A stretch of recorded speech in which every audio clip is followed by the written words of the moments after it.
प्रभु के आगे नाचना ये भी एक भक्ति है ना, ये भी एक उसके भक्ति का एक रूप है, जरूरी है वो।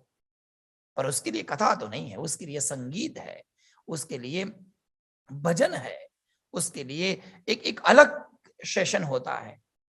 यहां तो केवल कथा है। कथा मतलब केवल कथा, जो जीवन के थाक को दूर कर दे, जो आपको थका दे, वो कथा नहीं है। आंख बंद करके पूरा देखा शास्त्रों को और कहा वो एक ही तत्व है सज्जनों, ध्यान दीजिए। आपके प्रश्न अनेक और मेरा जवाब एक, और वो जवाब है शिव पुराण। शिव पुराण सुनिए, इस पुराण को सुनेंगे तो आपको संपूर्ण तत्व की प्राप्ति हो जाएगी। वो केवल एक तत्व है और वो है शिव तत्व। वो केवल एक देव है और वो है देवों के देव महादेव। वो केवल एक ही रूप है और वो है भगवान शिव शंकर। वो किसी के पति है, इसलिए उनको पार्वती पति के नाम से जाना जाता है। उनको जानना है, उनको समझना है तो शिव पुराण का आश्रय लीजिए। 3 प्रकार का भगवान शिव का रूप दिखाया, ध्यान दीजिएगा। एक तत्व, एक रूप और एक लीला। 3 प्रकार से हम शिव जी को जान सकते हैं। एक उनके रूप से जान सकते हैं। आप दुनिया में कितनी भी वस्तु रख दीजिए, जिस कोरे कागज पर एक बंसी और एक मोर पीछ रख दीजिए, अर्थात कृष्ण।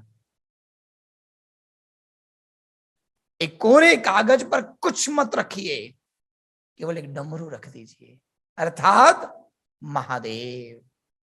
एक कागज पर कुछ मत रखिए, एक दिया रख दीजिए, थोड़ा कुमकुम वहां छोड़ दीजिए, अर्थात मां भगवती। एक कागज पर कुछ मत रखिए, केवल चरण रख दीजिए, अर्थात सदगुरु के चरण। ये एक संकेत है, ये तत्व है। हर देवताओं में ऐसा एक तत्व छुपा है, आप उस तत्व से उस देवताओं को पहचान सकते हैं।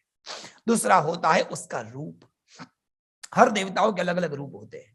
आप कृष्ण भगवान को जटा वाले बना दो और उसको ऐसा पिता वाघांबर पहना दो, रुद्राक्षी माला पहना दो, अच्छा नहीं लगेगा। करने वाले बहुत कुछ ऐसा करते हैं। आजकल तो अमेरिका है, भगवान को टोपी भी पहनाते हैं, भगवान को पैंट शर्ट भी पहनाते हैं और बोलते हैं यादृशी भावना यस्य सिद्धिर्भवति तादृशी। बड़े बड़े वाक्य ले आते हैं, जैसी भावना वैसे मेरे भगवान, बोलो जय श्री कृष्ण। ऐसा नहीं होता है जी, बिल्कुल गलत है। अपनी इन मर्यादाओं को नहीं तोड़ना चाहिए, नहीं छोड़ना चाहिए।